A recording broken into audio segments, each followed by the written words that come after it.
This is Mrs. Davis. I'm doing lesson 7.1 in AP Calculus. This is the second video, and we're just trying to understand differential equations and modeling them. We're not working with them yet. So we're just going to start with some more practice and try to write some differential equations out of the information given.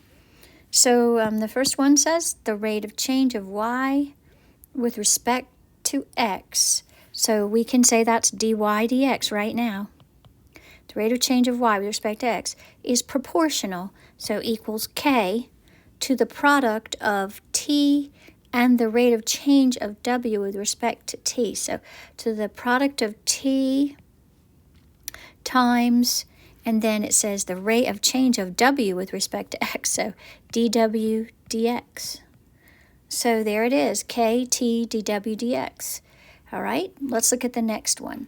The force of a spring on a trampoline can be related to the distance it stretched. So here we go. The rate of change of the quantity of F with respect to the distance d, so the force with respect to the difference d. Okay, so now we can write that. F df, right? dd. The rate of change of the force to the distance is, and then let's keep going, inversely proportional to the natural log of the distance d. So inversely proportional would be k over the natural log of the distance d. So there we go. So now it says it wants us to do something. If the rate of change of f is 3 units per centimeter, so this would be 3, then the spring has been stretched 2 centimeters. So that means that that d is 0.2 centimeters. So if they give you a point or a function at an evaluation of a function at a point, so if you have a point, you can find k. So given a point. So it says, what's the differential equation for the situation? So all we need is k. Everything else would stay a variable.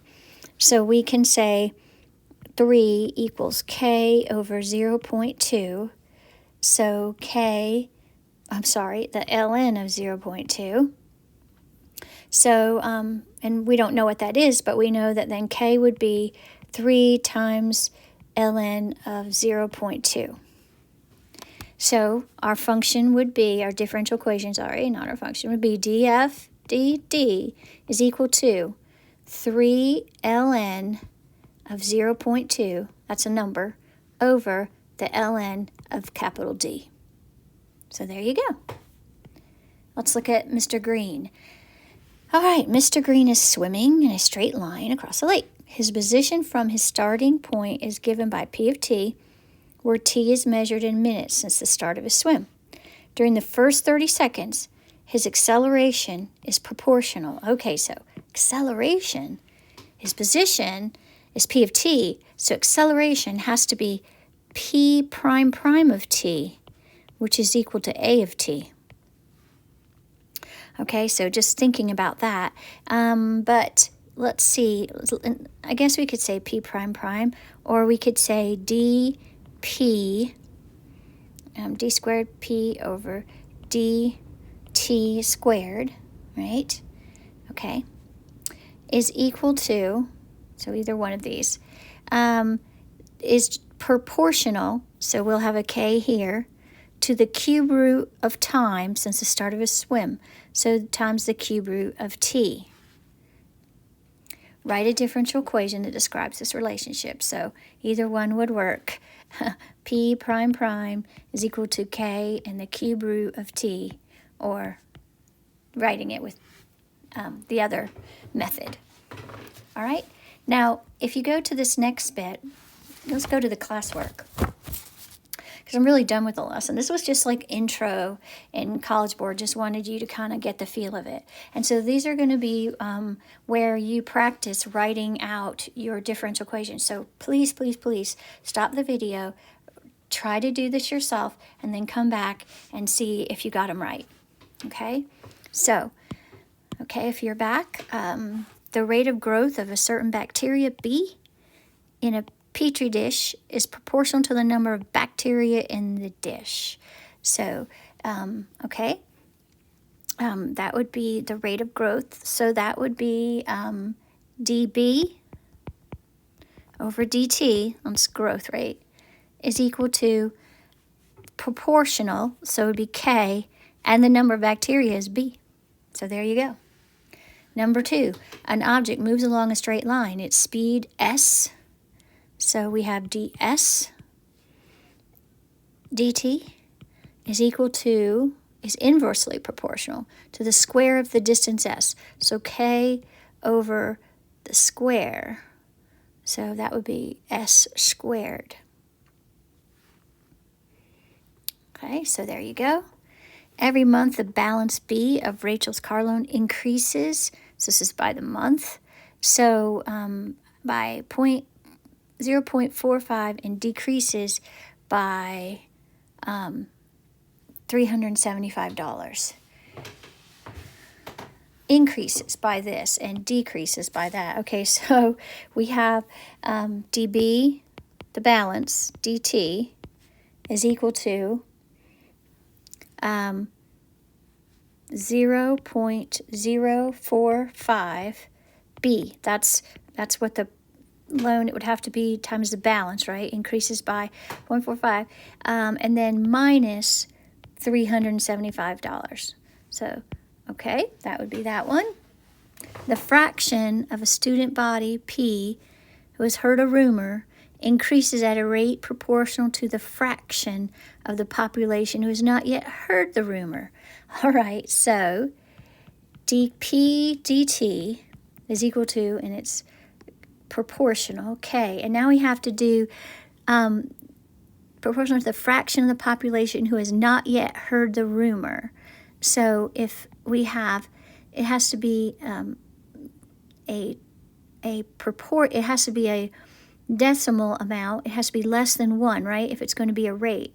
So we would have the total people, that would be 1, right, everyone, minus P, the fraction of the student population have heard a rumor. So that would be 1 minus P. Okay, so read that again. It increases at a rate proportional to the fraction of the population who have not yet heard the rumor. Okay, so if you think about, if 90% of the people have heard the rumor, then 10% haven't. And so that would be 1 minus 90. Or if you're using decimals, it'd be 1 minus 0.1, which would be 1 minus 0.9, because this is 90% of the people have heard it.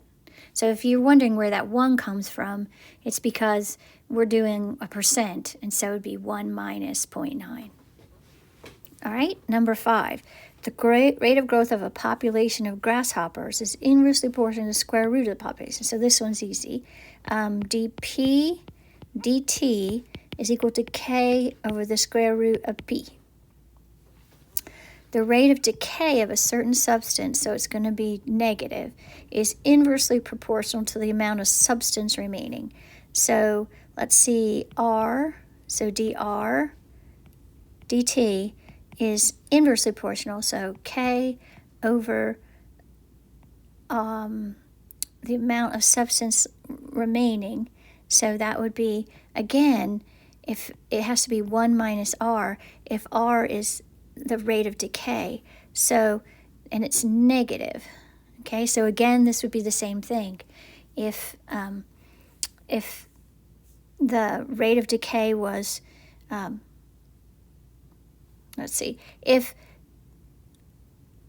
the amount of substance was R, then 1 minus R would give you the amount remaining.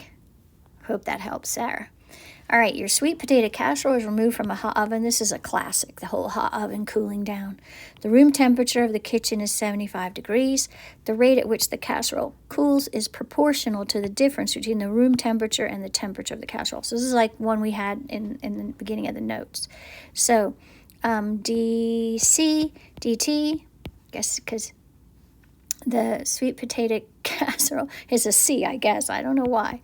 And so it is proportional, but it's cooling, so negative K, and then you have what it is now minus the room temperature of the kitchen. And lastly, your swimming pool bacteria level is elevated and needs to be diluted, so it's going to be negative, by pumping fresh water into the pool and pumping out the bacteria-ridden water. The volume of water in the pool at any time T is this, and the amount of bacteria, B, decreases at a rate proportional, so dB dt is equal to negative, and it says, oh, it's got two, directly proportional to B, so that would be KB, and inversely proportional to the volume of the water. So now the volume of the water is anytime T is 2T plus 15, so 2T plus 15. So there you go. So that was a little classwork to help write differential equations from just word problems. Okay, that's the end of 7.1.